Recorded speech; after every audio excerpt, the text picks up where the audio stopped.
ఈ శ్రీరామనవమి ఉత్సవాలు అనగా మనకు 19వ తారీఖు నుంచి నిన్నటి వరకు 2వ తారీఖు వరకు బ్రహ్మోత్సవాలు మనం ఘనంగా నిర్వహించుకొని మరి దీనిలో మనం ముఖ్యంగా మరి 20వ తారీఖు నాడు ఎదుర్కోళ్ళు, మరి 27వ తారీఖు నాడు శ్రీరామనవమి కళ్యాణోత్సవం, అదేవిధంగా 28వ తారీఖు పట్టాభిషేకం. మనకి ఈ 3 ముఖ్యమైన ఘట్టాలు. ఇవన్నీ కూడా మనం ఈసారి ఎంతో ఘనంగా నిర్మించుకోవడం జరిగింది. మరి ముఖ్యంగా మనం ఈసారి అంటే మనకి ఎప్పటి నుంచో మీరు ఈ భద్రాచలం ప్రాంత వాసులందరూ కూడా ఎదురు చూస్తున్నటువంటి రామాలయ అభివృద్ధికి శంకుస్థాపన పడడం ముఖ్యమైన ఘట్టం.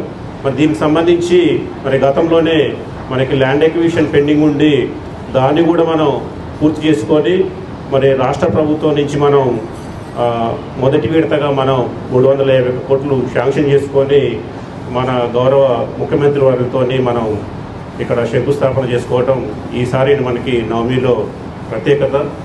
మరి అది మన గతంలో కూడా మీరందరూ కూడా మీడియా వాళ్ళు కూడా ప్రతిసారి కూడా మాకు అంటే ఉత్సవాలు ఉన్నప్పుడు అంటే వైకుంఠ ఏకాదశి ఉత్సవాలు ఇంకా ఇతరత్ర వేరే ఉత్సవాలు ఉన్నప్పుడు కూడా ప్రతి ఒక్కరు కూడా అంటే మీకు ఇచ్చినటువంటి సమాచారాన్ని మీరు సంక్షిప్తంగా ఇచ్చినప్పుడు కూడా మీరందరూ కూడా మీకున్నటువంటి పరిధిలో మీకున్నటువంటి గ్రూప్లో విస్తృత ప్రచారం గాంచి మరి మనకి భక్తులు కూడా అంటే 24-25 ఆర్థిక సంవత్సరంతో పోల్చుకుంటే మనకి 25-26 ఆర్థిక సంవత్సరం కూడా మనకి సుమారు 3.5 లక్షల భక్తులు అధిక సంఖ్యలో మనకి ఇక్కడ దర్శించుకోవటం కూడా జరిగింది.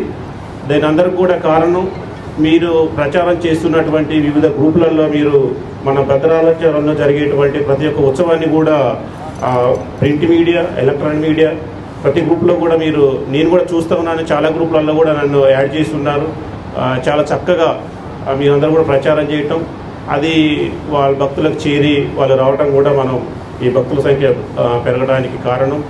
అదేవిధంగా మనకి ముఖ్యంగా మన భద్రాచలంలో ప్రతి సంవత్సరం జరిగేటువంటి నవమి కళ్యాణం ముఖ్యమైన ఘట్టం. మరి దీనికి మనకి ఎంతోమంది ప్రముఖులు, రాష్ట్ర ముఖ్యమంత్రి వర్యులు, తర్వాత గవర్నర్ గారు, తర్వాత మనకి జిల్లా ఉన్నటువంటి ఉమ్మడి జిల్లా మినిస్టర్స్ వీళ్ళందరూ కూడా మనం ఆహ్వానించుకోవటం, వీళ్ళందరూ కూడా ఇక్కడికి రావటం, వాళ్ళందరూ కూడా ఎటువంటి లోటుపాట్లు లేకుండా మనం నిర్వహించుకోవటం, మరి ఎక్కడ కూడా చిన్న అవాంతరం లేకుండా మనం నిర్వహించుకోవటం ఈసారి గర్వించదగ్గటువంటి విషయం. అంటే ఈ యొక్క కార్యక్రమాలన్నీ కూడా విజయవంతం కావడంలో మరి మీరు ఇస్తున్నటువంటి సమాచారం మరి ఏదైనా చిన్నటువంటి ఏదైనా పొరపాటు జరిగినా కానీ దాన్ని అడ్వర్స్ కాకుండా మీరు మా మీద చూపించినటువంటి ఆదరాభిమానాలు చాలా గర్వించదగ్గవి. ఏది ఏమైనా మరి మాకు ప్రతి ఈ ఉత్సవాల్లో ముఖ్యంగా సహకరించినటువంటి ప్రతి ఒక్క మీడియా మిత్రులకి పేరున అందరూ కూడా కృతజ్ఞతలు, అభినందనలు.